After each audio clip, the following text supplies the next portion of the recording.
ऐसे मुझे होप दिलाई है ब्रिगेडियर साहब ने कि आइंदा आने वाले दिनों में कतर, कुवैत और दीगर ममालिक भी इंशाअल्लाह ताला इसी तरह के मुआहदे में, जो हम समझते थे कि ये जुए शेयर लाने के मुतरादिफ है, ये अब दीगर ममालिक की शमूलियत भी मुमकिन होती नज़र आ रही है। तो मैं जानना आपसे ये चाहता हूँ कि आपकी निगाह में पाकिस्तान की पावर बजट में क्या फ़र्क आएगा और पाकिस्तान किस तरह इन तमाम कामों से पाकिस्तान और पाकिस्तान की आवाम को अब क्या फ़ायदा मिलने वाला है। एयर वाइस मार्शल साहब।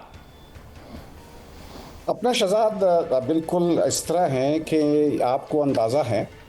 कि ये पाकिस्तान और की जो मिलिट्री है वो आज की नहीं बल्कि बहुत अरसे से इसको दुनिया की बेहतरीन मिलिट्रीज़ में से शुमार किया जाता है।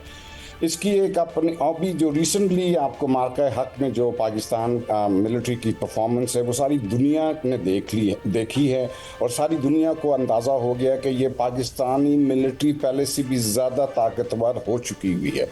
अच्छा, जहाँ तक हमारा बाकी ममालिक हैं उनका इस डिफेंस पैक्ट में ज्वाइन करने का है, आपको ये भी पता है कि अभी कुवैत के साथ अभी रिसेंटली उनके साथ भी डिफेंस माहिदे की बात चल रही है और ये अनकरीब हो जाएगी। इस ओवरऑल डिफेंस माहिदे में किस तरीके से ये लोग ज्वाइन करते हैं ये अभी आने वाले दिन बताएंगे, लेकिन हमारे माहिदे कुवैत के साथ भी चल रहे हैं, कतर के साथ भी क्या कहते हैं बातचीत हो रही है, सऊदी अरेबिया के साथ भी है। अब ये इसका अलायंस क्या इससे बड़ा बनाने की ज़रूरत है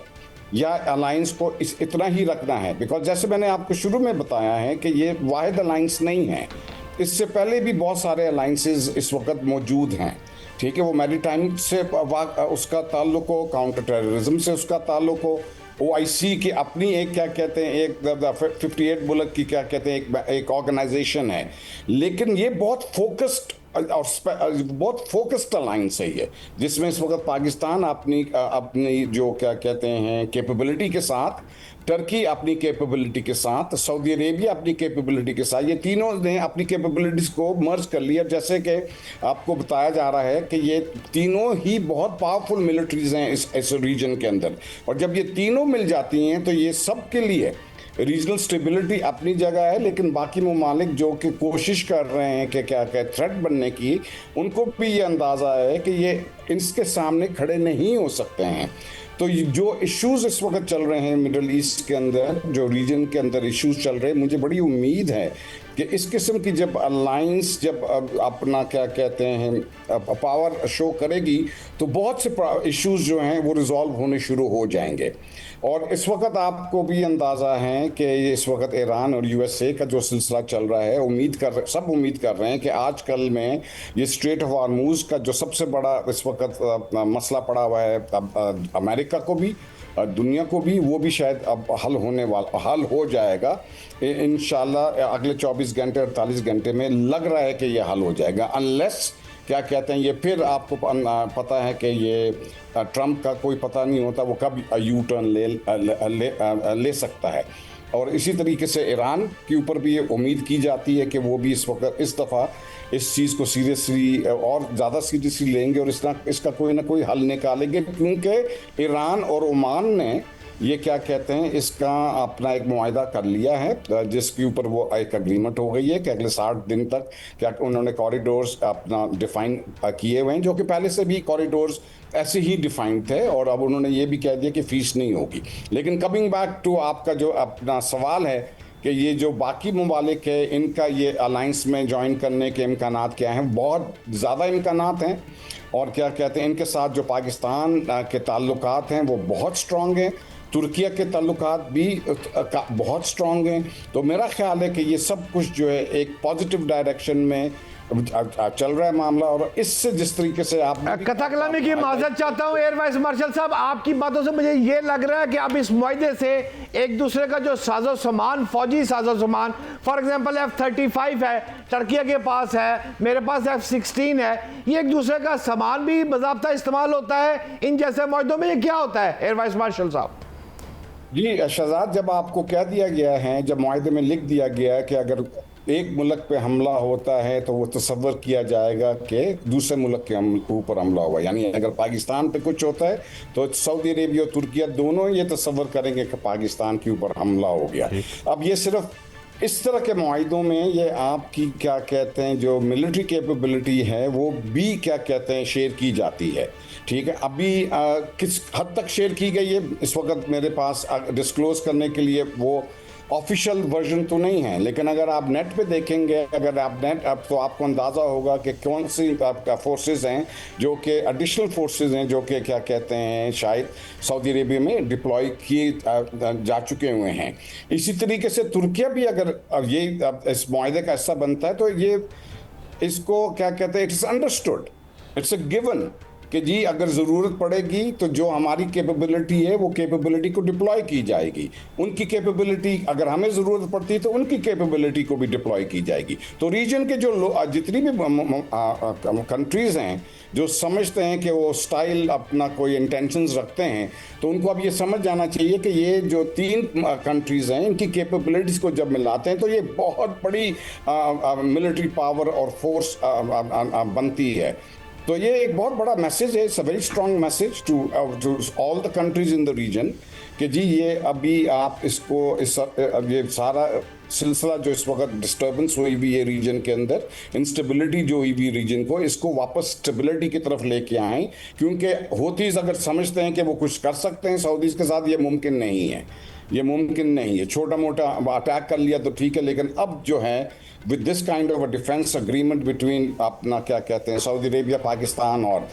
तुर्किया, ये कोई होतीज़ हो या कोई और फोर्स हो कोशिश करेगा डिस्टेबलाइज करने की, तो ये अब मुमकिन नहीं है बिल्कुल। ये एक पावर के तौर पे ये तीनों ममालिक जो हैं वो एक होके अब जो इन फोर्सेस का मुकाबला कर सकती हैं through this particular defence agreement. Absolutely, we all agree. Brigadier साहब, आपकी तरफ में आऊंगी।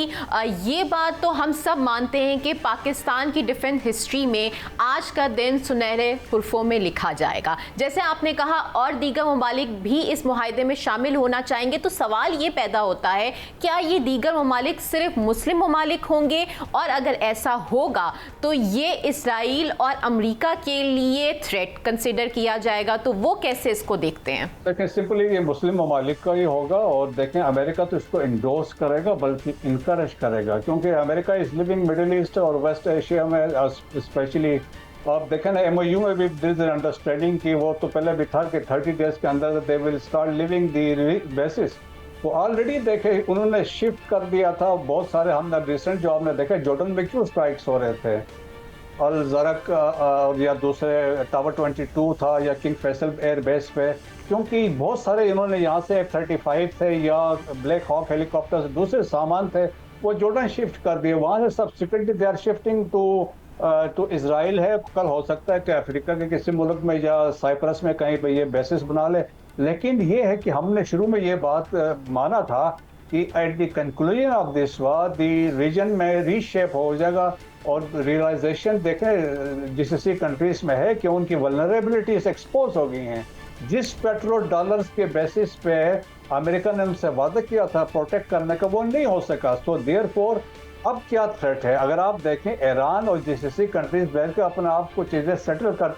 नो डिस्प्यूट, और वो तो आपस में अंडरस्टैंडिंग डेवलप कर सकते हैं, क्योंकि सर्वाइवल के लिए इंपॉर्टेंट है। अगर आपने अपनी इकोनॉमी डेवलप करनी है, ट्रेड को डेवलप करना है, गैस को आपने निकालना है, आपने इसके अलावा ऑयल है या आपके जो फर्टिलाइजर्स हैं या दूसरे बहुत सारे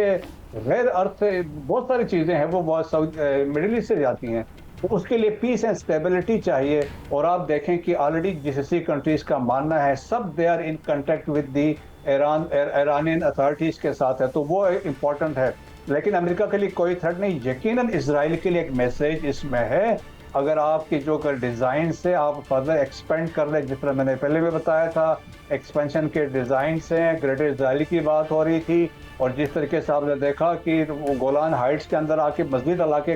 ऑक्युपाई करके बैठा है, साउथ लेबनान से निकल नहीं रहा है, गजा की सूरत हाल हमारे सामने है, सोमाली लैंड में वो आके उसने अपनी एम्बेसी बना ली है। सो एक इमर्जिंग थ्रेट था, और कतर में हमने देखा जब उसने वहाँ पे मिसाइल स्ट्राइक्स किए। सो एक डेटरेंस है, डेटरेंस से क्या होगा, यू विल प्रिवेंट कन्फ्लिक्ट। सो मेरा ख्याल में इसराइल के लिए यकीनन एक मैसेज है। बाकी मुस्लिम ममालिक के लिए ये है कि जिस तरह मैंने कहा it is purely defensive in nature है, नॉन एग्रेशन वाला है, लेकिन कोई एग्रेशन करेगा तो वाजे है, उनके लिए एक बड़ा वाजे मैसेज है कि ये तीनों ममालिक फिर इकट्ठे होकर उस पर जवाब देंगे। अमेरिका की इंडोर्समेंट इस पे होगी क्योंकि अमेरिका यहाँ से निकल रहा है। और फिर आप देखें अमेरिका, तुर्किया जो है नेटो का मेंबर है, पाकिस्तान के और अमेरिका के साथ बहुत अच्छे ताल्लुकात है। सो दैट्स वाई हम कह रहे हैं कि दुनिया में कि unipolar concept is over, it is no unipolar world है। अमेरिका है, रशिया है, चाइना, तीन बड़ी ताकतें हैं, उनसे मिडिल पावर्स आ गए हैं। So Pakistan is one of the middle power. So most importantly जो मैं हमेशा कहता हूँ, वन इज़ योर लीडरशिप जो फैसला साजी करती है, और सेकंड इम्पॉर्टेंट चीज़ ये है कि आपकी सेंसिटिविटी जो है, लीडरशिप की सेंसिटिविटी है, वो मैटर करती है। और आप देखें कि पाकिस्तान ने वो एक तारीख रकम कर दी है कि जिस तरीके से ये ब्रिगेडियर साहब, जाते जाते एक शार्प सा सवाल और शार्प सा जवाब दे दीजिएगा। आपकी बातों से मुझे जो समझ आई है, मुझे तो फिर ये समझ आई है कि अमेरिका की मिडिल ईस्ट से रवानगी का ये पहला इशारा आ चुका है। एग्री है सर? बिल्कुल ऐसा ही है। ऑलरेडी वो उन्होंने ड्रा डाउन की तरफ जा रहे हैं, और लेकिन but it will take time, क्योंकि वो जैसे निकलेंगे पेट्रोल डॉलर का कंसेप्ट है वो गिर जाएगा, क्योंकि फिर तेल जो है मकानी करेंसी में फरोख्त होना शुरू होगा, युआन में चला जाएगा, तो इसलिए अमेरिका को बड़ा नुकसान होगा। But gradually they are living West Asia, Middle East से वो निकल रहे हैं। बहुत बहुत शुक्रिया। इसी के साथ वंस अगेन पाकिस्तानियों बहुत बहुत मुबारक हो, पाकिस्तान ने एक दफ़ा फिर तारीख रकम कर दी है। And all credit goes to field marshal Asim Munir साहब। Thank you so much for all your effort.